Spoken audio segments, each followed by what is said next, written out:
네, 비타민 C에 대해서 많이 하는 질문들이 있어서 제가 여러분들께 보여드리려고 합니다. 비타민 C는 많은 국민들이, 전 세계인들이 굉장히 많이 이용을 하고 있는 물질 중에 한 가지지요. 그래서 이 비타민 C의 기능에 있어서는 항산화 작용을 잘 한다. 다른 어떤 물질들보다도 항산화 능력이 뛰어난 물질인 것은 사실입니다. 단위 그람당 단가가 제일 싸고요. 그리고 뭐 효과도 굉장히 좋다라는 건데요. 항산화 능력이 비타민 C보다 훨씬 더 좋은 것들도 있긴 합니다만은 있으면 뭐합니까?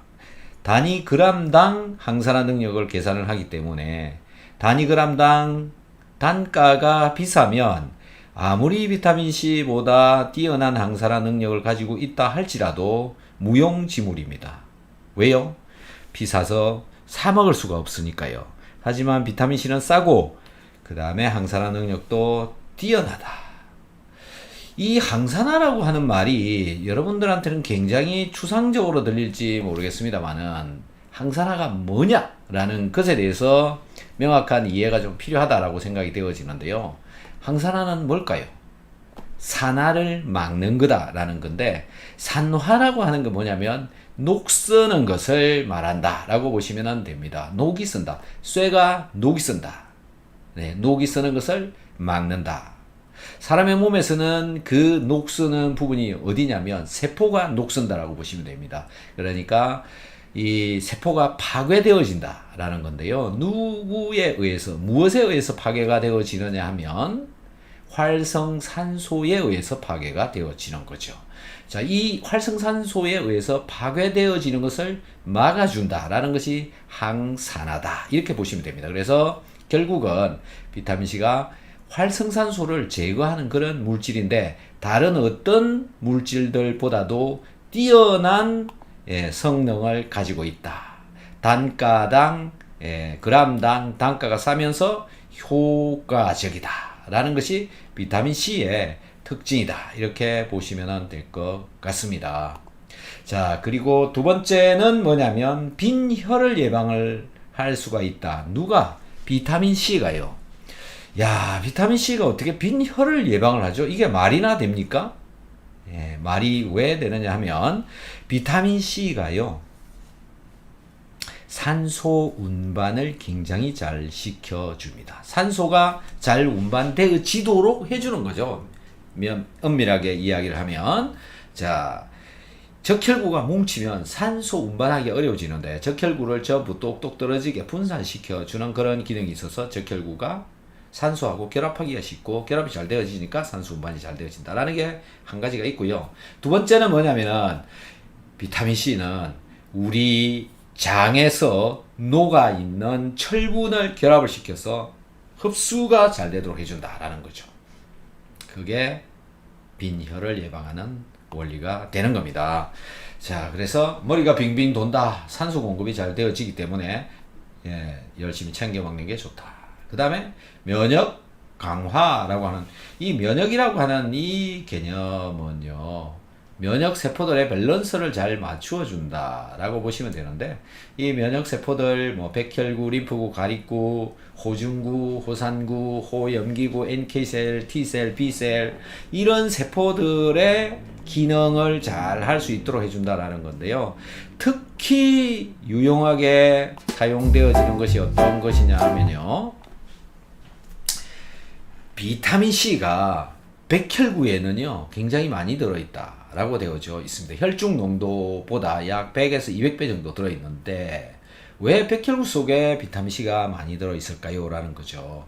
백혈구가 이물질이나 내 몸속에 들어온 다른 물질들을 파괴, 즉 분해를 시켜서 없애버리려면 필요한 게 뭐냐면은 과산화수소가 필요해진다. 그것도 활성산소의 일종인데요.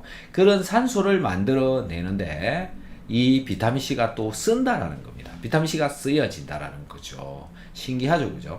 비타민C가 오히려 활성산소를 만들어내는 원료가 되어지기도 하고 활성산소를 제거를 하는 놈이 되어지기도 하고 백혈구 속으로 들어가면 그런 기능을 한다. 백혈구가 다른 물질들을 분해시켜서 없애버리는 무기로서 비타민C를 사용한다라는 거죠.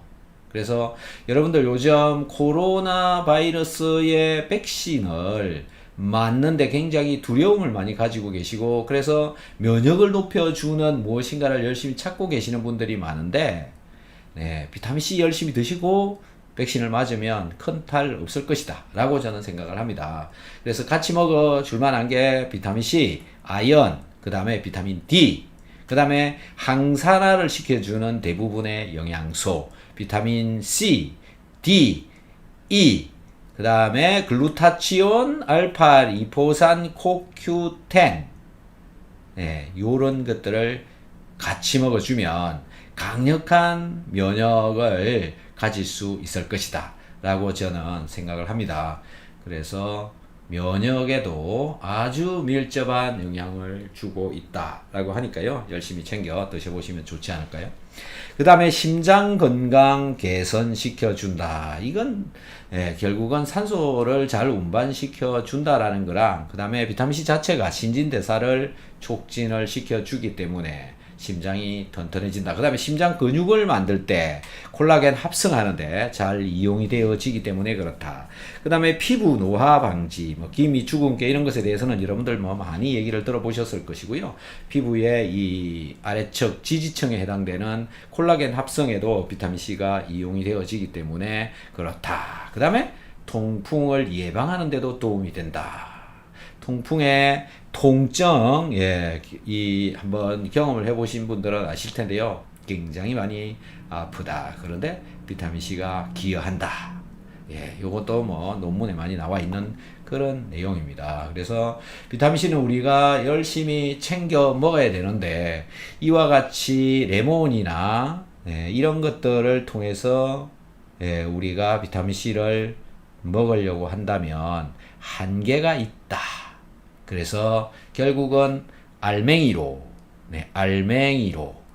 또는 분말로 이렇게 섭취하는 것이 굉장히 좋다라는 거죠. 그래서 열심히 비타민C 섭취해 보시면 될 것 같은데요. 비타민C를 먹어라 이렇게 얘기를 했더니 비타민C 이제 그만 먹어도 되는 거 아닙니까? 이렇게 물어보는 분들이 있습니다. 소금이나 비타민C나 그 다음에 영양제 이런 거 계속 먹어야 하나요? 이렇게 묻는 분들이 있습니다. 오늘도 어떤 분과 통화를 제가 하면서 계속 먹어야 됩니까? 라고 저한테 물어주신 분이 계신데요. 이제 소화도 잘 되고 이제 염도도 0.9 나오고 이제 다 끊어도 되는 거 아니냐 이렇게 묻는 거죠. 그렇다면요 음식도 배가 부르면 그 다음부터는 이제 안 먹어도 되는 거죠. 그거하고 똑같은 개념이냐라는 건데요. 항상 배가 부르고 항상 이 영양소가 우리 몸속에 들어 있다면 그래도 되죠. 그런데 항상 배가 불렀다가 배가 고파지고 영양소가 들어있다가 또 빠져나가기도 하고 사라지기도 한다라는 거잖아요. 한번 들어갔다고 영원히 있는 게 아니잖아요. 그래서 계속 섭취를 해주어야 되는 건데 식사를 3끼를 하면 3번 꼬박꼬박 먹어야 되고 아무리 건강해지더라도 결국은 이 먹는 것으로부터 내 건강이 지켜지는 것이기 때문에 먹지 않으면 건강은 무너진다. 일단 칼로리를 못 만든다라는 거죠. 먹지 않으면.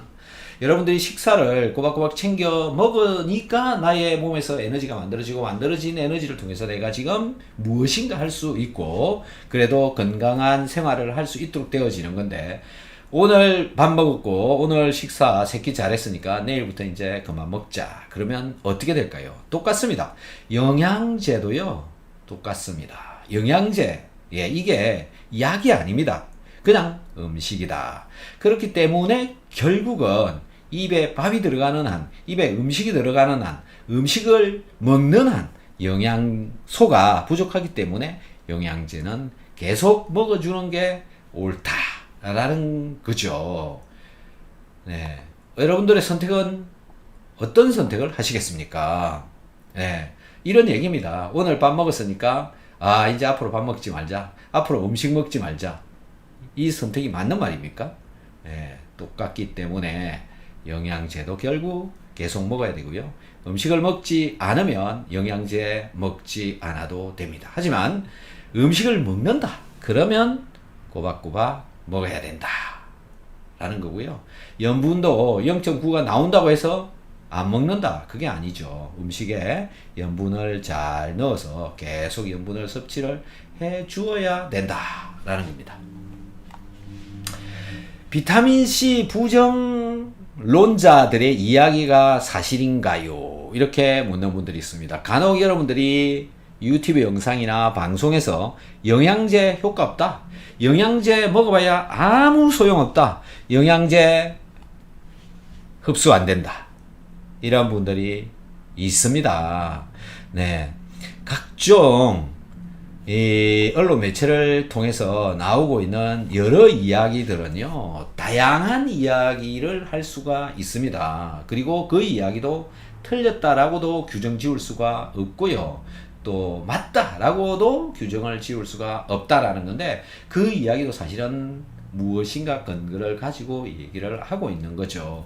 정치에 있어서도 이런 의견이 있는가 하면 저런 의견이 있고요. 기타 많은 삶을 살아가는 이런 행위들 중에서는 옳다, 그르다 이런 이야기는 굉장히 많이 나오고 사실은 정답은 없다라는 거죠. 비타민C 역시 먹어도 되고 안 먹어도 되는 거지 꼭 먹어야 된다라는 것은 아닙니다. 하지만 먹었을 때는 어떤 기능이 있고 안 먹었을 때는 어떤 문제가 있다라는 것은 명백하게 밝혀져 있다라는 거죠. 그런데 이래도 저래도 어떤 선택을 할 것이냐는 본이 목인 겁니다. 그래서 부정론자의 이야기가 사실일 수도 있고 거짓일 수도 있고 틀렸을 수도 있긴 있어요. 그래서 결국 판단은 무엇으로 하느냐라는 건데요. 스스로 하는 수밖에 없다. 스스로 판단한다. 예. 그래서 비타민C 먹는 사람도 있고 먹지 않는 사람도 있잖아요. 그리고 이 중에 보면은 비타민C를 안 먹는 사람이 더 많습니다. 그리고 비타민C에 대해서 잘 알고 있지 못하는 분도 많이 있고요. 비타민C에 대해서 굉장히 부정적인 생각을 갖고 있는 사람도 많다라는 건데요. 결국 정보가 있느냐 없느냐에 따라서 이용을 하느냐 하지 않느냐 그런 이제 결론들이 나오기 때문에 결국 정보가 부족하면 정보가 없으면 그리고 모르면 먹지 못한다. 결국 알면 실천을 할 수 있게 되고요. 모르면 이해하지 못하면 대부분이 부정하거나 먹지 않거나 이런 일이 벌어진다라는 거죠. 여러분들은 알면서 살아가시고 싶은지요? 아니면 그냥 모르는 게 약이다. 이렇게 살아가시고 싶으신 건가요? 여러분들은 지금까지 살아오면서 아무것도 모르고 살아오신 분들인가요? 알면서 살아오신 분들인가요? 그러면 앞으로 알아야 되지 않겠습니까? 그래서 이해를 해볼 필요가 있다라는 거고 무엇인가 열심히 호기심을 가지고 찾아보시면 알게 되고 알게 되면 실천하게 되고 실천하게 되면 비타민C를 먹게 된다. 결국요 부정을 하고 있는 사람들은 알지 못한다, 이해하지 못한다 이렇게 정리가 되어져 버리는 거죠. 충분한 이해, 충분한 경험 이런 것을 하지 못하고 있기 때문에 그렇다.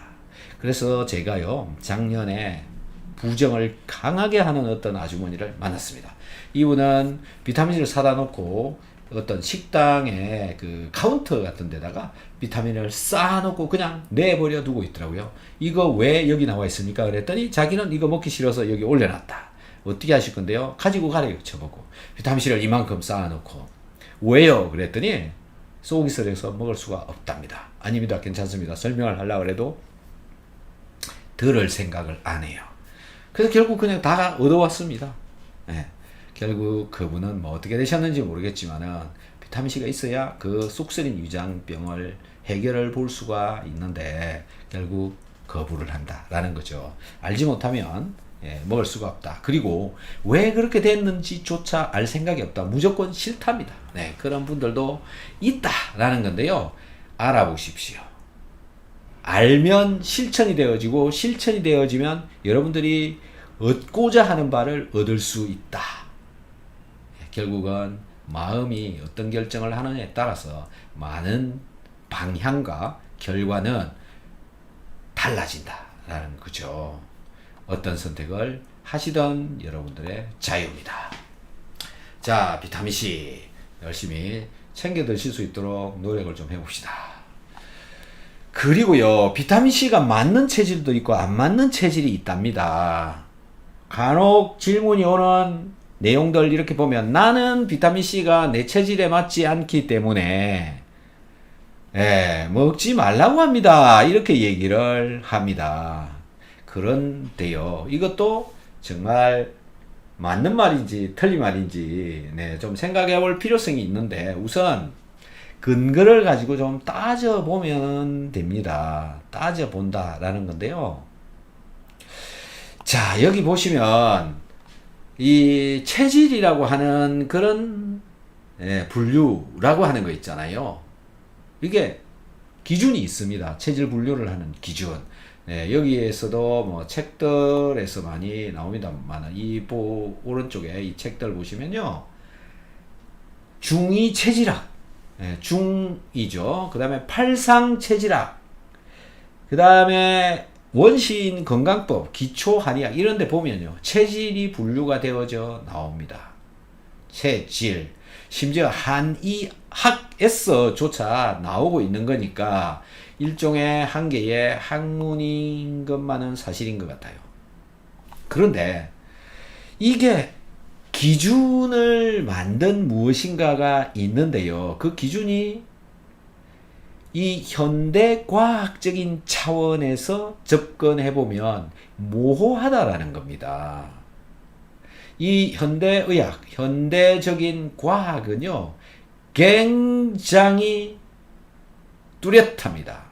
어떻게 뚜렷하냐라는 건데요, 비타민C 같은 경우에는 단일 분자에 관한 이야기인데, 이 속에 어떤 원소가 들어있고 어떤 화학 구조를 가지고 있고 어떤 모양을 가지고 있는지 확실히 증명이 되어져 나옵니다. 그런데 체질을 분류한 경우에 물질을 가지고 분류를 하였느냐라는 거죠. 체질이라고 하는 것은 몸이잖아요. 몸의 질, 몸의 성질. 몸의 성질이라고 하는 것은, 몸은 성분으로 만들어져 있죠. 성분, 무엇인가 어떤 성분, 물질로 만들어져 있다. 몸은 물질로 만들어져 있기 때문에 결국은 물질에 의해서 몸이 돌아가고 있고, 결국 몸은 물질에 따라서 분류를 하는 게 맞다. 아직 그 방법은 잘 알려져 있지 않거나 제가 알고 있지 못하기 때문에 저는 이 체질 분류에 대해서는 말씀을 드리기가 어렵습니다. 왜요? 제가 모르니까요. 그래서 체질 분류는 여러분들이 믿으시는 대로, 판단하시는 대로 그냥 가지고 가시면 됩니다. 그건 뭐 분류를 해 하시면 될 것 같고요. 그 다음에 체질을 분류했다고 칩시다. 그럼 그 체질에 따라서 처방이 되어지는 약물들이 있는데, 이 약물들은 현대 과학에 있어서는 단일 분자로까지 확실하게 찾아내지만, 중의학이나 한의학에서는요, 물질이 여러 가지가 섞여 있다. 분리되지 않은 상태의 물질이다. 여러 가지가 혼재되어져 있다. 그렇기 때문에 얘가 어떤 분자가 무엇 때문에 그런 일들이 벌어졌는지를 알 수가 없다. 그래서 이 체질과의 관계에 있어서 한의학, 중의학에서 체질과의 연계성을 지어서 지금 이야기를 하고는 있지만, 단일 물질을 가지고 했을 때 그게 분류를 했느냐라는 것은 없다라는 거죠. 그래서 차이가요, 단일 분자 이야기를 가지고 하는 저의 이야기와 그렇지 못한 온 잡다한 게 다 섞여 있는 물질들을 가지고 이야기하는 한약 물질과 이 관계성을 따지기가 어렵다. 그래서 비타민C가 맞냐 안 맞냐라는 것을 저는 이렇게 생각을 합니다. 물도 그러면 맞는 사람이 있고 맞지 않는 사람이 있느냐라는 겁니다. 물도 이 분자가 확실하게 정해져 있잖아요. H2O로. 그러면 이 H2O도 맞는 사람이 있고 안 맞는 사람이 있다면요. 물을 끊어봅시다. 어떻게 되는 건가요? 다음 산소 O2입니다. 산소가 두 개가 붙어서 만들어진 거죠. 그죠? 자, 이것도 체질에 따라서 분류 한번 해봅시다. 맞는 사람 있고 안 맞는 사람 있고. 안 맞는 사람은 막아야 되는 거죠. 그게 맞잖아요. 가능한 일입니까? 또 한번 가봅시다. 나트륨, 소금. 소금 맞는 사람 있고 안 맞는 사람 있는 건가요? 비타민C 역시 마찬가지죠. 여러분들이 먹고 있는 밥, 포도당이 들어있는데요. 이 포도당이 우리 몸에 흡수되어져 들어가거든요. 그럼 이 포도당도 맞는 사람 있고 안 맞는 사람 있나요? 그 다음에 아미노산 20가지 있는데 그 20가지도 맞는 사람 있고 안 맞는 사람 있고 그게 가능하냐 이겁니다. 20가지 중에서 어떤 아미노산은 이 사람한테 맞는 거고 어떤 아미노산은 이 사람한테 안 맞는 거고 이 분류가 가능하냐 이거죠. 어떻습니까? 물질이라고 하는 것은요 정확하게 구조가 나와 있기 때문에 그것은 정확한 답을 이야기할 수가 있습니다. 맞다 틀리다 맞는 체질에 맞다 안 맞다 이런 것들을 분류가 가능해진다라는 거죠. 물질을 가지고 하면. 그래서 비타민C가 맞는 사람이 있고 안 맞는 사람이 있다라고 하는 그 이야기는요 그냥 그 일반적인 현대 과학적인 차원에서 살펴보면 답을 할 길이 없습니다. 답을 할 길이 없다. 그냥 뭐 맞다 그러면 맞는 거고 틀렸다 그러면 틀리는 거고 맞지 않다 그러면 그런 건데 그런지 안 그런지는 본인이 먹어보면 아는 거죠. 결국은 당신 몸에는 맞지 않습니다 라고 얘기를 할지라도 먹어보고 판단해라. 이게 답인 겁니다. 그런데요 소금이 몸에 안 맞는 사람이 있냐? 비타민C가 몸에 안 맞는 사람이 있냐? 라는 거거든요. 몸에 비타민C가 제로 상태로 되면 죽습니다. 소금도 없으면 죽는 겁니다. 그래서 안 맞는 사람은 없다라는 거고요. 우리 몸은 항상 어떤 물질들이 들어오고 그런 물질들에 의해서 대사가 되어지고 내 몸이 생명을 유지를 하고 있는 것이기 때문에 없으면 안 되는 겁니다. 자, 그래서 이제 또 이런 얘기를 할 수가 있어요. 그러니까요. 조금 먹어라. 체질에 안 맞는 사람은 조금만 먹어라. 체질에 맞는 사람은 많이 먹어라. 이렇게 분류해서 얘기하는 겁니다. 라고 말할 수 있습니다. 그죠? 그런 얘기 많이 듣죠, 여러분들도. 그렇다면요. 많이는 얼마고 적게는 얼마냐라는 거예요. 그 기준이 있나요? 분명하게 얘기를 해야 되는 게 바로 그런 것들입니다. 당신은 비타민C가 체질에 안 맞으니까요. 6g 이상 드시지 마세요. 10g 이상 드시지 마세요. 이렇게 얘기를 해 주어야 되는 거죠. 1g 이상 드시지 마세요. 당신은 체질에 맞으니까요. 한 100g 드시든지 200g 드시든지 1000g을 드시든지 알려달라는 겁니다. 그렇게 되어져야 되는 거죠. 체질에 맞고 안 맞고를 얘기를 하시려면 안 맞으니까 먹지 마라. 안 맞으니까 조금 먹어라 이 얘기가 아니고 안 맞으니까 몇 그램 먹고 안 맞으니까 몇 그램 맞으니까 몇 그램 이게 나와야 되는 거 아니냐라는 겁니다. 그래서 결국 그 결정은 맞다 안 맞다라고 하는 건요 내가 먹어봐야 안다라는 건데요. 체질에 따라서 몇 그램에서 설사를 할 수 있고요. 몇 그램의 설사를 할 수가 있는 차이는 사람마다 다 다릅니다. 근데 그게 체질에 의해서 달라지는 것이 아니라 질병이 많이 있느냐 적게 있느냐 활성산소 발생량이 너무 많으냐 적게 발생하느냐 그 다음에 몸에 어떤 소모 비타민C 소모를 많이 하는 곳이 있느냐 없느냐 이런 것들에 의해서 결정이 되어지는 것이지 체질에 의해서 결정되는 것이 아니다라고 저는 강하게 주장을 하고 싶습니다. 그래서 비타민C를 한번 보여드려 보도록 하겠습니다. 비타민C는 이 글루코스라고 하는 옥수수 전분으로부터 만들어져 나오는 포도당을 가지고 이런 프로세서를 거친 뒤에 마지막으로 에스코르빅 애시드라고 하는 이런 분자로 만들어져 나오는데요.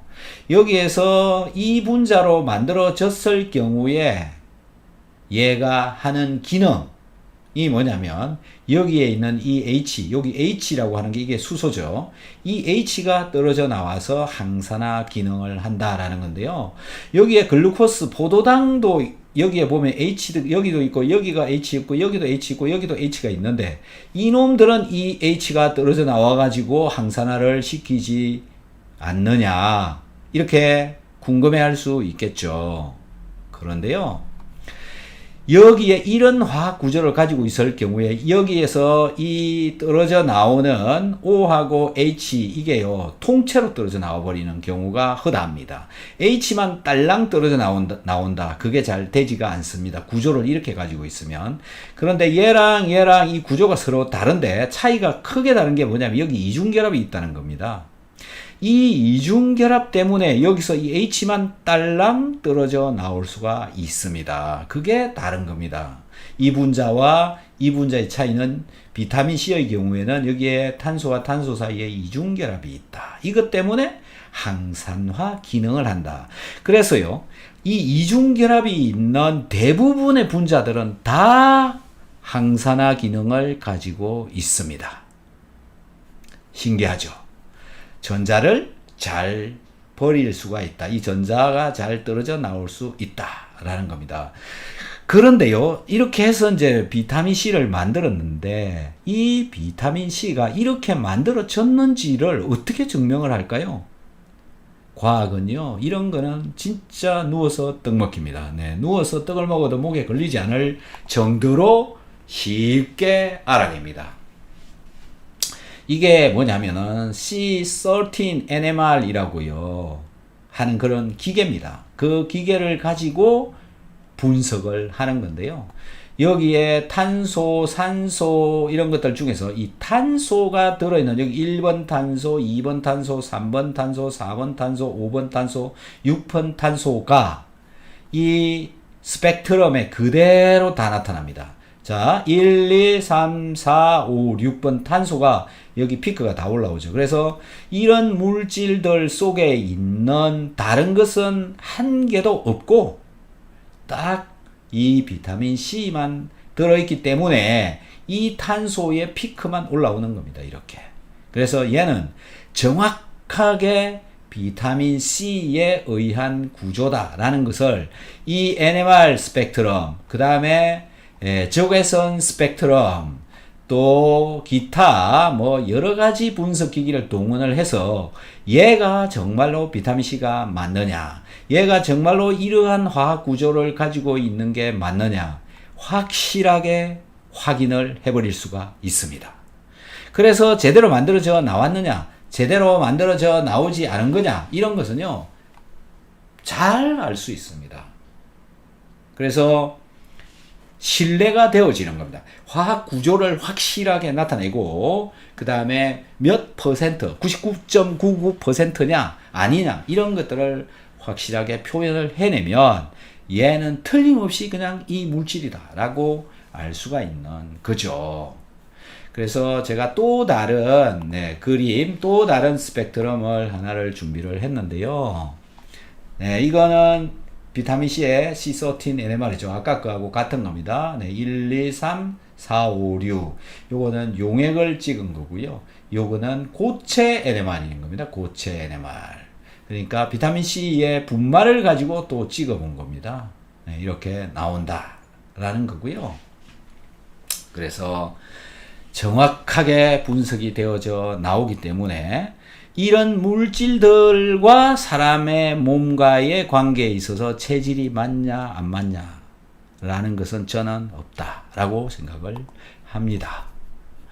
자, 그리고 또 다른 질문들 중에서는요, 또 어떤 게 많이 올라오냐 하면 이렇게 알이 좋냐 분말이 좋냐 이런 거를 물으시는 분이 있습니다. 여러분들은 알이 좋으세요? 알 좋으세요? 알 좋으신 분들 1번 한번 눌러봐 주시기 바랍니다. 정제. 자, 이 알로 만들려면요, 분말을 가지고 또 다른 공정이 더 필요합니다. 사실상 알을 만들기가 더 어려운 거죠. 분말을 가지고 여기까지 만들어야 되는 거니까 공정이 더 들어가고요. 사실 가격도 더 비싸야 되는 게 맞는데 왜 분말보다 얘가 싸냐 하면 얘가 더 대량으로 많이 팔리기 때문에 그렇습니다. 결론적으로 세상 사람들은 지금 아직도 분말보다는 이 알을 먹고 있는 사람들이 대부분이다라는 겁니다. 대부분. 예. 이 알을 먹고 있는 사람들이다. 그래서 얘가 많이 팔리고 있는 거죠. 저도 처음에는 알을 먹었는데요. 또 분말도 먹어봤습니다. 이렇게 생긴 놈. 네. 근데요. 컵에 녹여가지고 먹어보니까 설사를 참 잘해요. 자극이 온다는 얘기죠. 저의 장은 이 분말 를 녹인 액상 비타민C를 별로 좋아하지 않더라. 그래서 설사를 잘합디다.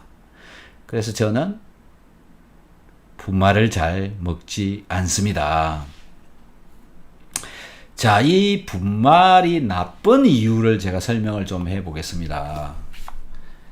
분말을 가루를 털어 넣는 분도 있지만 가루를 털어 넣은 경우에 위장 속에 들어와서 빨리 녹습니다. 그 다음에 분말을 물에 넣어가지고 녹여가지고 마시는 경우에 녹아져 있으니까 녹아져 있는 것이 들어옴으로 인해서 얘가 위장벽에 자극을 줍니다. 아주 강한 자극을 주죠. 그 자극을 견디는 사람은 괜찮습니다. 그래서 위장이 굉장히 튼튼한 사람들은 그걸 견디고 액체를 막 마셔도 아무렇지도 않은 분들도 있습니다. 그런데요, 액상으로 30g을 녹여가지고 한번 마신다고 생각해 보십시오. 하루에 30g 먹는 사람, 30g을 10g, 10g, 10g 3번 나누어서 한 컵에다가 10g씩 집어넣고 녹인 것을 하루 3번 마신다고 한번 생각해 보십시오. 10g. 굉장히 강한 자극을 줄 수가 있습니다. 즉, 30g을 액상으로 먹는다. 못 먹습니다. 한번 해보십시오. 네. 보통 그냥 5g 이하 정도밖에 먹을 수가 없다라는 겁니다. 5g을 가지고 나눠 먹는다든지. 저는 한 4g 정도 액상으로 녹여가지고 한 컵에 마시면요, 그냥 10분 뒤에 바로 설사입니다. 네. 그래서 이 분말은 위장이 좋지 않으신 분은, 저에게 상담을 하시는 분들 중에 위장이 안 좋으신 분들이 많은데요. 그래서 저는 분말을 먹지 말아라. 분말 좋지 않습니다. 그런 얘기를 계속 하는 겁니다. 자, 분말 위장벽에 자극을 준다. 하지만 이 알로 되어진 것은 말입니다. 이 알로 만들기 전에 저 분말 하나하나마다 코팅을 다 합니다. 그리고 코팅되어진 그 분말을 다시 꽉 모아가지고 찍어내는 겁니다. 그렇게 해서 이 알맹이로 되어져 있게 되면 얘가 물 속에 들어가서 또는 위장 속에 들어가서 천천히 녹는데 거의 한 15분 정도 걸립니다. 그래서 녹으면서 사용이 되어진다라는 건데, 비타민C는 분말은 미리 녹여가지고 먹어버리기 때문에 결국은 얘가 자극을 주게 된다라는 거죠. 자, 이렇게 녹인 것을 그냥 마셔버리잖아요. 네. 마셔버리기 때문에 이미 녹아있기 때문에 자극을 줄 가능성이 굉장히 많다. 그래서 분말입니까? 알입니까? 여러분들은 무엇이 좋은지요? 네, 1번 알, 2번 분말. 네, 번호를 원하시는 대로 한번 눌러봐 주시기 바랍니다. 자, 다음은요, 비타민C에 대한 천연이냐 합성이냐 이렇게 또 질문 굉장히 많이 하는데, 어떤 때는 뭐 어디 강연 가서 이야기를 들어보면 아주 열띤 토론을 하는 경우가 있는데, 그 열띤 토론을 할 때 그 상대자가 주로 누구냐면 다단계 업체에 비타민C 판매하는 사람들, 천연 비타민C에 아주 목숨 걸고 이야기합니다. 요즘 뭐 많이 들어갔는지 모르겠는데, 제가 강연을 하고 나면 누가 질문을 합니다. 손을 들고. 그런데 천연이 좋습니다. 당연히 천연이 좋은 거 아닙니까? 자연에서 나오는 게 좋지 합성이 뭐가 좋습니까? 거름이 나옵니다. 불로 태우면. 이런 소리를 해가면서 천연이 좋다는 주장을 굉장히 합니다. 어디서 오신 어떤 분인가요? 물어보면 다단계 업체입니다. 그래서 제가 다단계 업체에서 나오는 그런 비타민 C들에 대해서 내용물을 훑어봤습니다. 살펴보면 성분의 내용 중에요, 에스코르빅 애시드라고 딱 적혀 있으면 그건 뭐냐면 비타민C 합성을 집어넣은 겁니다. 아스코르빈산 이런 게 적혀 있다 박스에. 그러면 아스코르빈산 합성 물질이 들어가 있는 거다라는 건데요.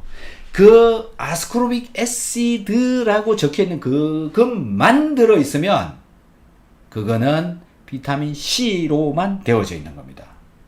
그런데 대부분의 그런 제품들은요, 에스코르빅 애시드 한 25%, 그 다음에 천연에서 뽑아져 나오거나 천연에서 이렇게 갈아가지고 들어온 분말 가루 또 한 25%, 그 다음에 잡다한 첨가물 이래가지고 다 만들어져 있는 그런 경우가 많다라는 겁니다. 예를 들어서 2g이라고 하면 그 안에 1g은 비타민C 성분, 그 중에 절반은 합성, 절반은 천연에서 나온 거, 이런 식이라는 거죠. 근데 그걸 전부 천연이라고 얘기를 한다라는 겁니다.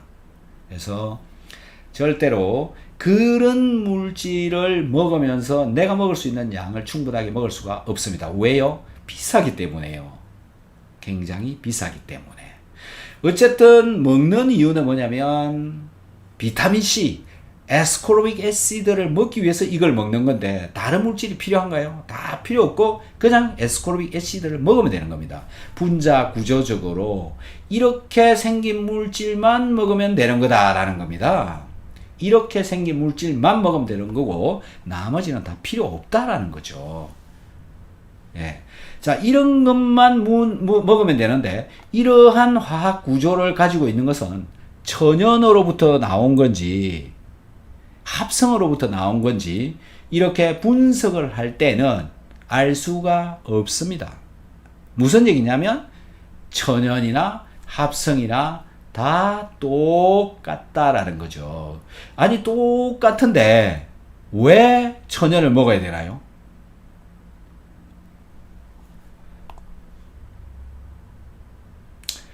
비타민C는 메가도스 해라, 메가도스가 너무 좋다, 이렇게 얘기를 하고 있는데요. 다른 건 메가도스 왜 하라고 얘기 안 하나요? 왜 안 할까요? 여러분들은 왜 안 합니까? 여러분들은 왜 그런 이야기를 못 들어보셨죠? 비타민C는 메가도스 참 이야기 많이 하는데, 그죠? 그런데 이 다른 것들 메가도스를 들어본 적이 별로 없어요. 아무도 얘기해 주지도 않아요. 근데 왜 비타민C는 메가도스라고 이야기가 되어졌을까요? 라는 겁니다. 그건 옛날에 이런 것들을 연구한 사람들이 있었기 때문에 그런 거죠. 많은 연구를 한 사람들이 있기 때문에. 비타민C를 많이 먹어본 사람들이 많이 있었기 때문에 그게 소문이 나는 겁니다. 네. 어떻게 이 비타민C 먹는 양을 가지고 연구를 한 연구들이 있는데요. 그거는 많이 알려져 있지는 않아요. 네. 그래서 겨우 지금도 국민의 약 20% 정도만 비타민C를 챙겨 먹고 있고, 그 비타민C 챙겨 먹고 있는 사람들 중에서도 정말 수 %가 메가도스를 하고 있는 실정이다라는 거죠. 누구나 지금 비타민C 메가도스를 하고 있는 게 아닙니다. 그래서요, 결국 그 옛날에 지금부터 뭐 50년, 60년, 70년 전에 비타민C를 많이 먹으면서 이 정도 먹어봤더니 어떻더라라고 하는 연구, 그 다음에 체험, 이런 것들이 있었기 때문에 지금 여기까지 와 있는 거죠. 그래서 지금 먹고 있는 건데, 그나마 그것도 모르고 있는 사람들은 먹지 않고 있는 사람이 훨씬 더 많다라는 건데요. 비타민C 말고 다른 것들도 메가도스를 하는 것들이 있습니다. 예, 어떤 거냐면 MSM을 메가도스를 하고 있는 사람들도 있습니다. MSM. 네. 이 MSM은 주로 암 환자분들께서 많이 드시고 있죠. 한 뭐 50g 정도씩 먹는 분들도 있습니다. 하루에 50g 정도씩 먹는 분들 있다. 예. 그래서 MSM도 많이 먹어도 굉장히 유익한 거고요. 유산균도 뭐 많이 드시는 분들은 뭐 몇 그램씩 그램 단위로 먹고 있는 사람들도 있습니다. 오메가3도 예, 뭐 6g, 3g에서 6g 정도씩 먹고 있죠. 뭐 메가도스라고 할 수 있을지 없을지 모르지만 어쨌든 다량으로 먹고 있는 분들이 있습니다. 하지만 거의 아직도 뭐 별로 인정을 받지 못하고 있고 별로 예, 먹어라, 많이 먹어라, 메가도스 수준으로 먹어라 라고 말하는 사람도 별로 없습니다. 예, 유일하게 암 환자들 사이에서는 MSM을 많이들 먹고 있는 그런 정도죠. 왜 그러냐? 오메가3를 뭐 50g씩, 100g씩 먹고 있는 사람들이 별로 없기 때문에 그렇고요. 예, 그 다음에 이게 과학적으로 연구를 많이 한 사람들이 없기 때문에 지금 이런 상황이 되어져 있는 겁니다.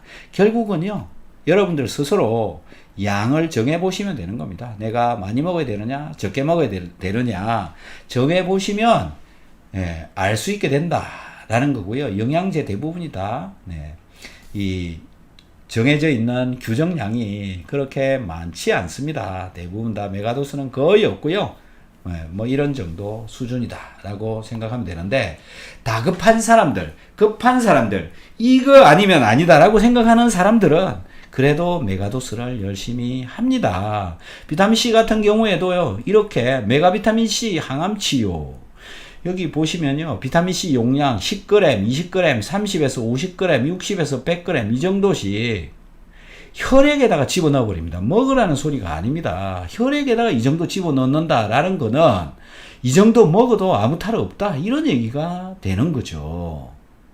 그래서 혈관으로 비타민C는 이렇게 많은 양을 집어넣으면서 입으로 먹는 거는 못하게 하는 사람들은 도대체 어떤 참 생각을 가지고 있는지 저는 도저히 이해가 안 된다.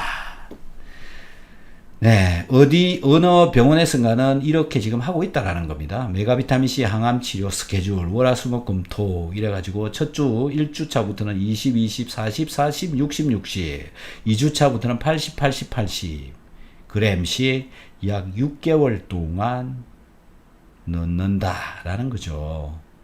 어떻습니까, 여러분? 자, 나는 지금 네, 이상한 질병에 걸려가지고 아무리 뭘 해도 잘 안 된다 그러신 분들은요, 이 비타민C 메가요법, 주사요법, 네, 주사요법도 해보시기를 저는 권합니다. 비타민C는 포도당을 우리 혈중에다가 집어넣어서 아무 문제가 없듯이 비타민C도 혈중에 그냥 들어가도 아무런 문제가 없습니다. 하지만 면역세포들의 활성화, 그 다음에 몸에서 항산화 이런 것들은 다른 물질들에 비해서 탁월한 효과를 나타내면서 값도 저렴합니다. 그래서 비타민C 네, 한번 적극적으로 알아보시고요. 또 경험을 해보시면 되죠. 조금씩 먹어보면 되는 겁니다. 그리고 조금씩 혈관에 넣어보는 겁니다. 그러면서 점점 늘려보는 겁니다. 그렇게 해가시면 되는 겁니다. 두려워할 필요가 없다라는 거죠. 한번 도전을 해보시기 바랍니다. 자, 지금까지 비타민C 많이 하는 질문들 모아가지고 말씀을 드렸습니다. 감사합니다.